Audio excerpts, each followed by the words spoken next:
Now, if none of that makes sense, don't worry, because it doesn't really to me, but I think it's going to work. Hey folks, welcome back. We are back on our cowshed roof, and today is a bit more demolition and then a bit more construction.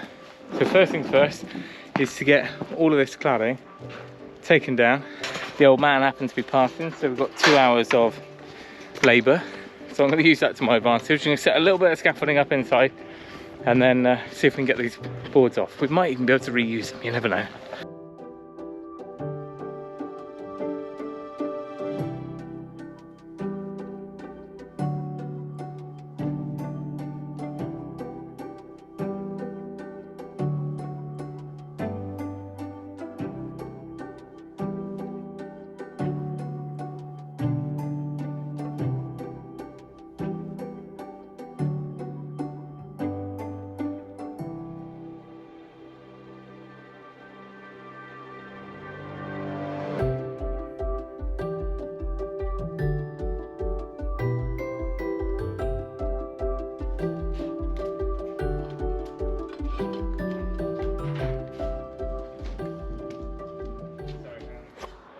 Well, we made a good start yesterday, didn't we? I was a bit more of a time-lapse thing than anything else. We managed to get all of this end demolished of the gable. So most of that timber was pretty far gone, and we've put it to one side. We'll be reboarding that, but that will become internal, so it doesn't need to have the ventilation in the same way. We also need to remove that last rafter up there. This one here is rotted off at the bottom, and it's not needed because our purlin's going to carry on through to kind of tie the two roofs together. So that can go, and that one will be our last remaining rafter. But you can see those ones down there, there's a truss like all the trusses are there, but there should really be another one up here somewhere, which probably used to be. Therefore there's no purlin supporting the centre of these, so I'm going to need to brace that and just acro it just to give us a few years. But that's completely independent, really. Now, the main decision making yesterday was down to how we do this section and how we support it on this wall. Now, we took down the wall plate that was on there. This wall is not great, as well as being a bit kind of wobbly blockwork. It's actually structurally got a little bit of wobble. It turns out it's really just kind of an infill that's gone in and been built around other bits. So I don't really want to build on top of it permanently.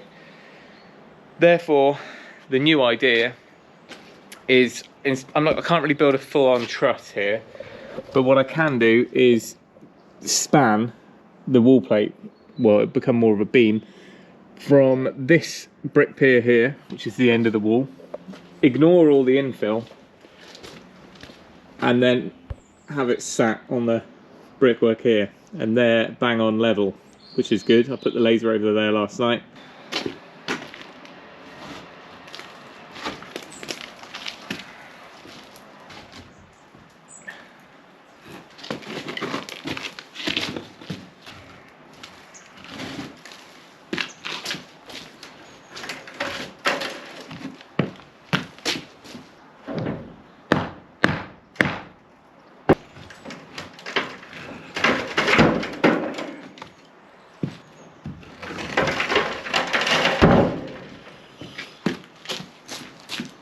So that can be rebuilt now. It needs to be up on that second one.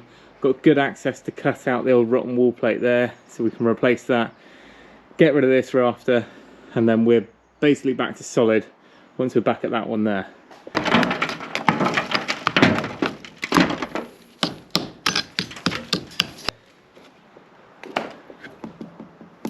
Yeah, we're solid there. It's just obviously this is all been exposed to rain. So the bricks that we can either replace or reuse.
Right, hopefully you see what I'm thinking now.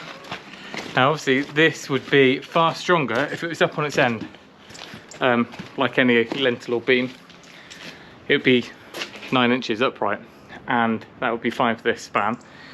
Now the problem is I would have to use 2 of them, or even 2.5. I have to have a 50mm piece in the middle to then have a wide enough bottom wall plate or beam to build above. I haven't got anything that is that span in square stock. Like if I had a 5.5 meter one of these, that would do the job. But then we're getting into the realms of building a whole truss, like a king post type truss, which I don't need to do. This will always have a wall below it, or at the very least 2 posts, but more than likely I'll rebuild that as a wall. The benefit is I can now just slide anything through here with an acro either side, and I can rebuild this wall when I need to safely without having to disturb anything that's above it. So a reminder that our roof line is going to be the same at the front elevation on the south side, but on the back it's going to span from that ridge all the way down to that corner, which is how it always was. And then we'll clad, there'll be a kind of a long odd triangle shape here, which will have to be boarded on the other side for weatherproofing.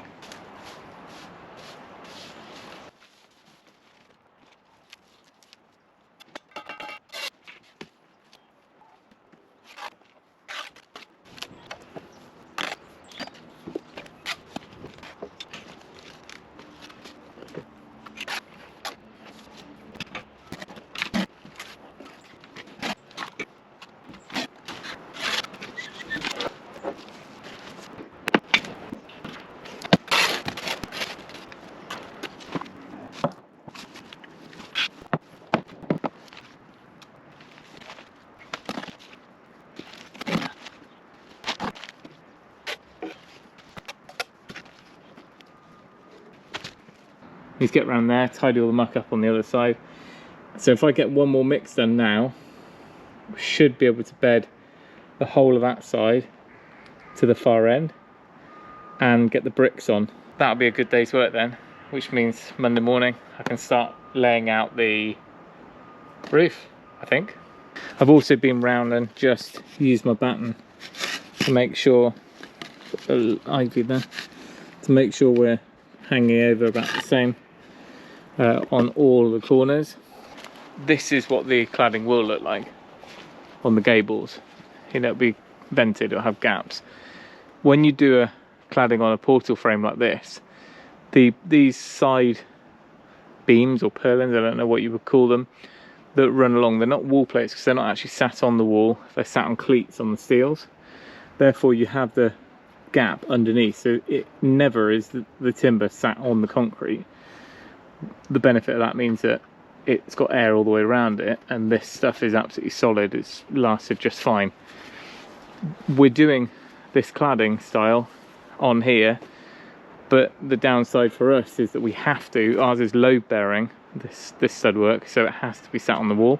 In the future, if this building was ever converted into anything else, we would just board over, so board on board. That would cover the gaps, and therefore no rain's going to get through there.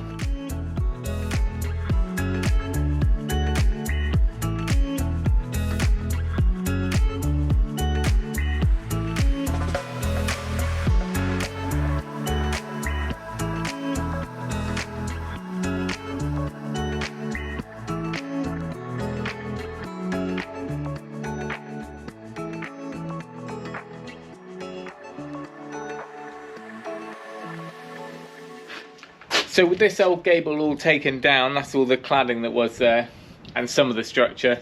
Now what we've got is our wall plate slash bottom part of our truss, and then I can rebuild this wall so we can have a nice secure door going into the workshop there. So one of the reasons for that is this trough, which has been formed here, this concrete trough, goes through and carries on, past the IKEA unit, carries on here, down here, and it goes all the way to the far end of the old cowshed.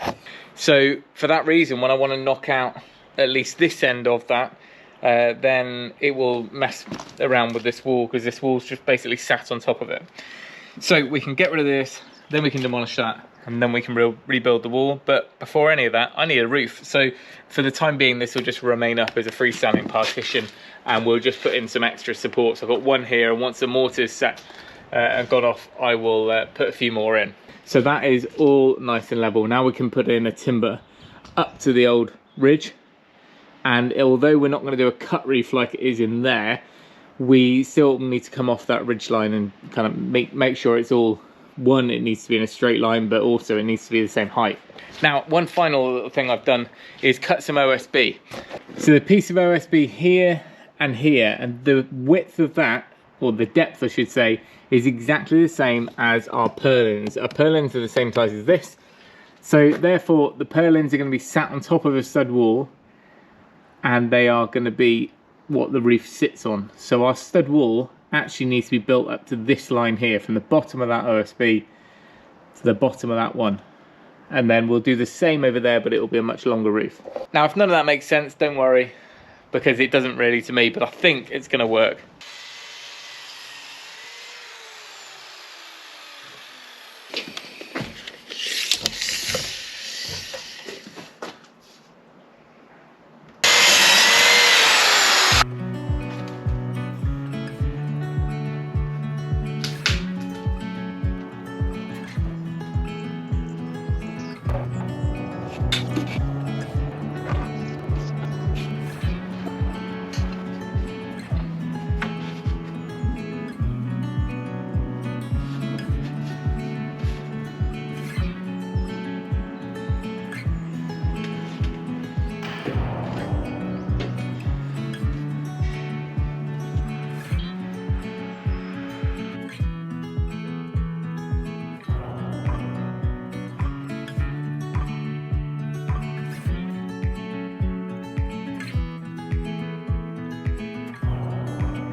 Well, how are you?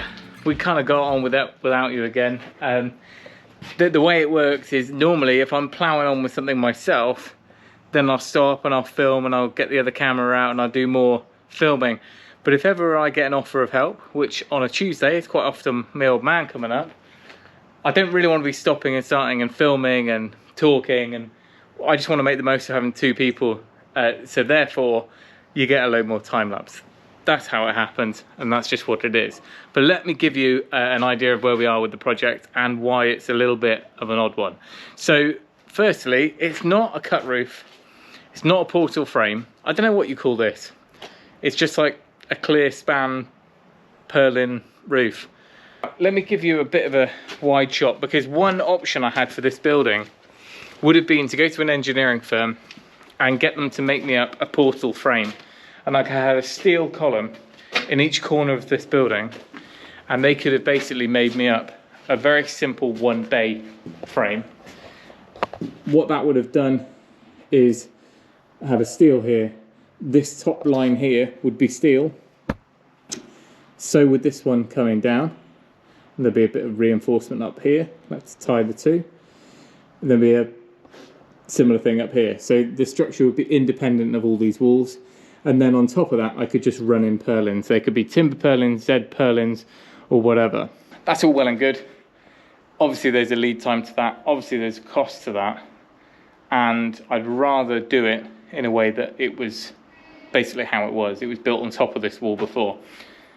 So we already had the timber. I haven't really spent anything on this project at all, apart from nails and roofing sheets, because all this wood I bought beginning of last year, we've already had our money's worth out of it because I built the cabin with some of it. So this is what's left, and we've still got plenty.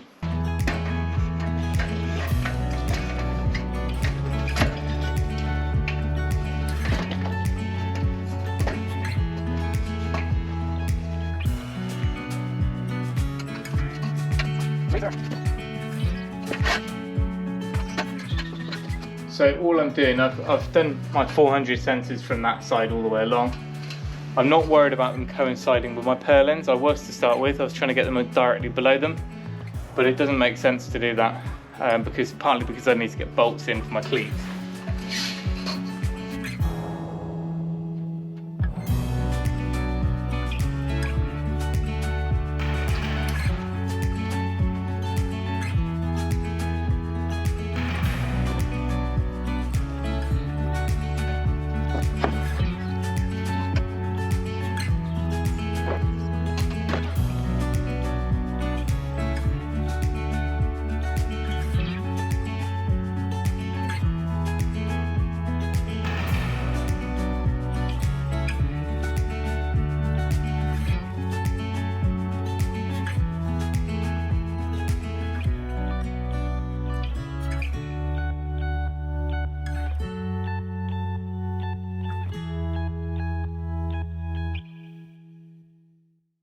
Right, we've carried on. We've got the whole gable end over there done now. You can see what the roof pitch is going to look like.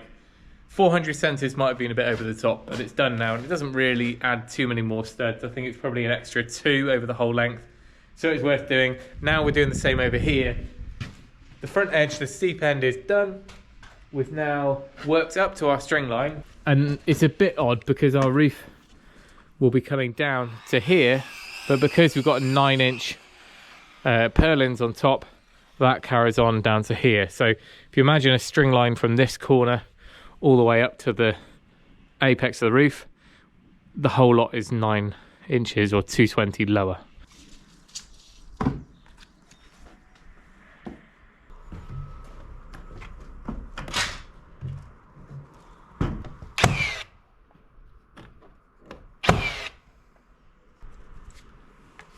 What's that?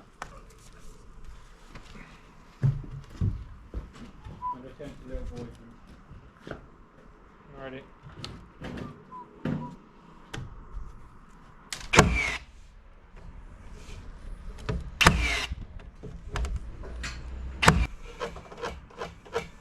Yeah.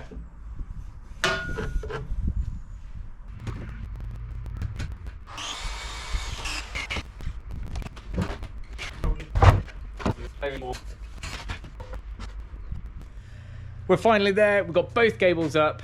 Now it's time for the heavy lifting. We've got 7 of the purlins ready. It's going to take 7 to do the shallow side, and we're going to get them on at the bottom, which fortunately for us is nice high ground the other side, so we can just get them on and I can walk them up, or maybe we'll do them at the same time, do one at a time. But then the big question, which I'll come back to in a few minutes time, is what we do with this section of the building, this front southern side. So let's crack on with that back side, and then hopefully you might be able to help us with this. Let me know when I can turn. Now? Yeah. Hold it on. Are we going to not?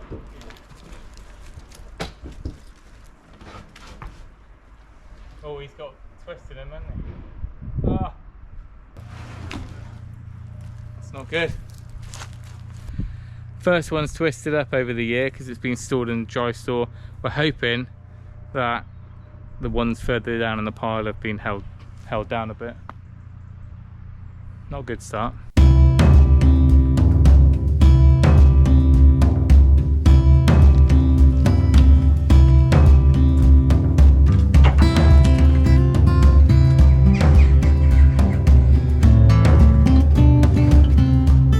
Right, so far so good. We've got 2 going up now. This one down here, like I said, was a bit twisted, but we think we've got a bit of a method now. We're going to work from the inside out.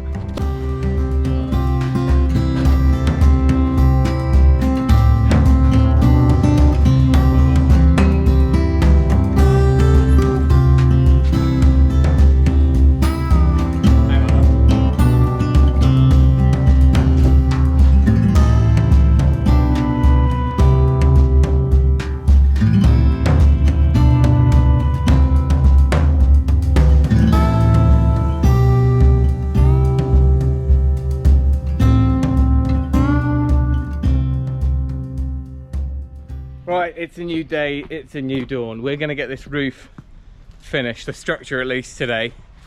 Let me give you a daylight view of what's going on and where we're at, and then I've got the big question to ask, which I might have answered myself already in my head, but let's see. So here we go. We've managed to slide up all of those purlins. It was definitely a two-person job, so good to make use of help when I had it.